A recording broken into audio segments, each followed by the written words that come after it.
Hi guys, Stephanie Smith here, back today to talk to you about another culprit in our personal development journey as we begin to learn how we move forward with our personal development and we begin to identify the culprits in our life that are keeping us from moving forward.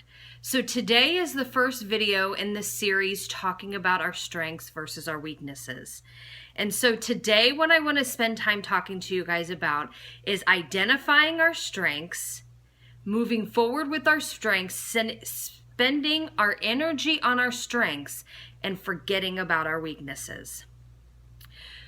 So guys, what I want to first have you recognize is the fact that I'm willing to bet you, like me, have spent a ton of time paying too much attention to negative information, right? And how much time has all of us spent on trying to work on the weaknesses in our lives, the things that we're not good at, because we recognize we're not good at them, or because some teacher or some parent or some boss or some person has told us we're not good at it.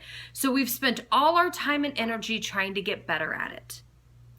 Well, what I want to present to you guys today, and what I'd like for you to consider is, what if we turn things around and we focus on our strengths instead?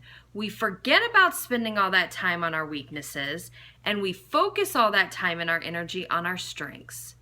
So the key here, guys, is that we don't have to change who we are. We just have to learn who we are and become that person. Learn what we are good at, what we love to do, what we spend time doing, and become really good at doing that. And everything else doesn't matter.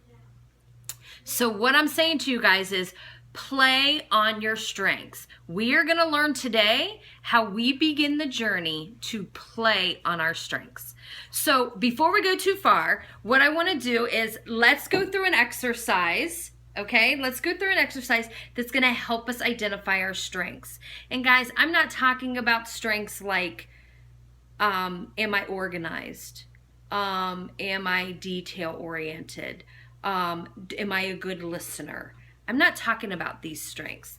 I'm talking about things that we do, things that we can do that we're good at. Things like, are you good at numbers? Are you good at sales? Are you good at teaching, right? Are you good at landscaping? Are you good at working with plants, right? So I'm talking about these things. These are tasks, things that you are good at, that you love to do, and you spend a ton of time doing. So I want you to grab a pencil and a piece of paper, right? And that doesn't mean that you're not going to have to rewatch this segment of this video. In fact, I hope you watch this video multiple times, because watching something multiple times helps get it ingrained in our brain, and we begin to do those things. So grab a piece of paper and a pencil, and let's get started. So I want you to ask yourself these 4 questions, okay? I want you to ask yourself these 4 questions. Checking out my notes here just to make sure we don't miss anything. Okay, the first one is, what are you great at? Not what you're good at. What are you great at? What do people compliment you about all the time? What are you great at? Okay, I want you to write that down. And if you don't know, write the question down, and this is something that you can think about. Number 2, what do you anticipate doing, or do you get excited about doing? Okay, what do you anticipate doing? What do you get excited about doing? Number 3, when you do this task, you find it easy to concentrate on the task, and you also often lose track of time when you're doing the task. What is that? Write it down. What is that? And once the task is completed, you often have more energy than you did before you started the task. What is it that you do that makes you feel that way? Your answers to all of these questions are going to lead you to your strength that you may not have recognized that you have. Okay? And guys, here's the key, and this is why I want you to do this, is because knowing your strengths and spending time doing the things that you're great at is going to give you a result of You're going to have outstanding performance in whatever you do. You're going to enjoy what you do. You're going to actually love your job. Love your job, love your business. A good place to be, right? You're going to be an extremely motivated person because you get energy from doing that because you love it. And then you're just going to be a happier person in general. You're going to be a much more pleasant person to work with and be around, right? And so those are all great positive results. Why would we not want to do them?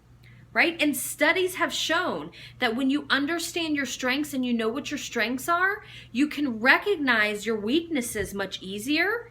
And then you're able to deal with those weaknesses, right? You're able to deal with those weaknesses much easier and faster, right? And you're going to gain the confidence that you need to address your weaknesses. Guys, and what I mean by that, addressing your weaknesses, what I mean is understanding that I'm a good leader, but I'm terrible at numbers, right? So when I understand that, that I'm a good leader, but I'm terrible at numbers, then I can clearly, consciously, confidently say, then I'm going to spend my time leading, and I'm going to get a financial partner that helps me with my finances. So it's a win-win, right? I lead because I'm good at it. I find a partner who's good at numbers, who takes care of the numbers because that's what they're good at. And so I'm happy. My financial partner's happy because they're working on numbers because they like it. My business is happy because the numbers get taken care of, right? And so it's a win-win for everybody. So when I understand my strengths, I focus on my strengths, then with my weaknesses, I find ways or alternative ways to handle my weaknesses, and those alternative ways end up becoming a win for me and all of those around me who I decide to help me with my weaknesses.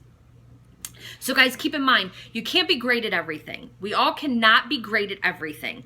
We can be good at a whole lot of things, but we can't be great at everything, right? So, and if you think about the most successful people in the world, right? Think about the most successful people in the world, and think about what they did, right? They weren't scattered across all different platforms and elements and doing a whole lot of different things. Think about Bill Gates, Einstein, Shakespeare, Steve Jobs, right? Kobe Bryant, Michael Jordan, right? They weren't spread out all over the place. They were narrowly focused on exactly what they were good at, and they were all in, spent all their time, all their energy doing that, and they won.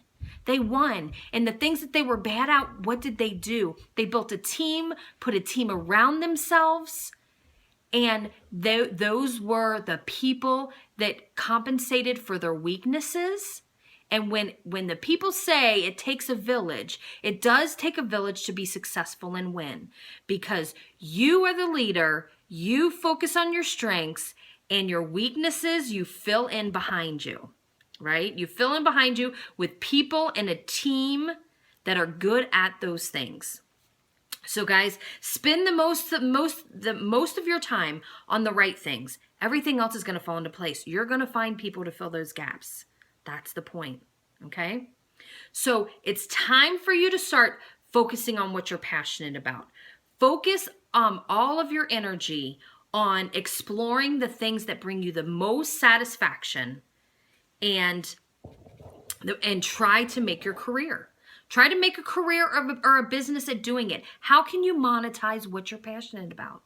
Are you doing today in your career or in your business what you're passionate about? Figure out a way to do it. Forget your weaknesses, pursue your passion. That's the message for today. Forget your weaknesses, pursue your passion.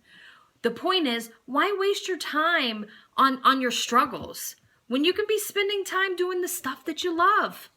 Right? When you can spend time doing the stuff that you love. That's what we love. That's why we wait for the weekend, right? Let's figure out a way to get that weekend into our week. So once you discover who you are when you're at the top of your game, when you are the happiest, when you are passionate, when you're doing what you love, once you figure out, right, who you are at the top of your game, you can use your strengths that is going to better shape the path of where you're going right now in your life, in your career, in your business, right?